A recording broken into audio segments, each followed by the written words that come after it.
Fenton, thank you for coming down. You live there, and you say 92,000 acres? I thought it was 96. Yeah, it's over 92,000 acres. Under the Settlement Act, you were allowed to develop that under your social and economic well-being, but you can't do it unless you have ability to move the oil. Well, it has to be the act of Congress, both the House and the Senate. I don't think it has to be an act of Congress on you. It has to have a right to move the oil. And we'll talk about that later, Fenton. I'll go back to that law. Mr. Hall, how much do you weigh?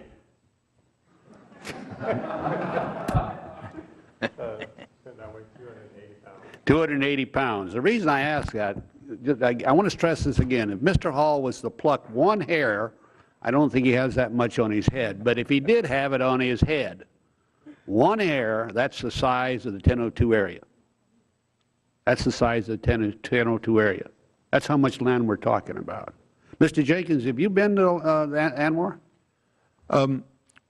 Several people on our staff and our members have. No, have you been there? I have not been afforded the opportunity. Okay, secondly, how can you say it's a sacred area when Mr. Fenton, Ms. Reckford, he lives there? That's his area. Why is it sacred to you and he wants to drill? It is an intact ecosystem that stretches. Wait a minute, it's not an intact ecosystem. The dew line was there. It was developed. Do you realize that? There's actually been wells drilled there. Yeah, you're aware of that. There's been a couple. Sacred. There was a couple wells drilled, and there's tracks that still remain today from the seismic activity. Okay, so but now how do you sit there and say this is a sacred area for you? Do you believe in the first Americans? Look, I believe that. Do you believe in the first Americans? In the first Americans? Well, I know they exist. Yes. Yeah, you know they exist. Do you believe they have a right? Yes, they have a right, and all Americans have a right. Why don't you let him develop his field? Look, Congress set those boundaries the way they set them. And they left 1002 out under Jimmy Carter on the Alaska National Lands Act to be developed. Actually, they forbid Congress from developing. No, they did not. They said that Congress had a right to develop it. Until an act of Congress. An act of Congress. Right. Now, read your laws a little carefully, because that's the way it was set out. And we gave these people the land. You know, I'd be very happy if we could just allow the Kaktovik people to develop their own lands in the 1002 area. Would you support that? Well, you'd have to look and see what the impacts would be to the area surrounding that. No. Would you support their right? The right per se, yes. But look, the public lands, the public lands that are part of ANWR. They're their lands. They're their lands. Yes, but it's surrounded by public lands that belong to the American people. The public takes priority over private lands. The government takes priority over private lands. That's your belief? No, but the reason. Well, then let them develop their lands. Look. The whole property rights ethic that is a conservative ethic is born out of the notion of stewardship, the belief that people who own their own property will take better care of it.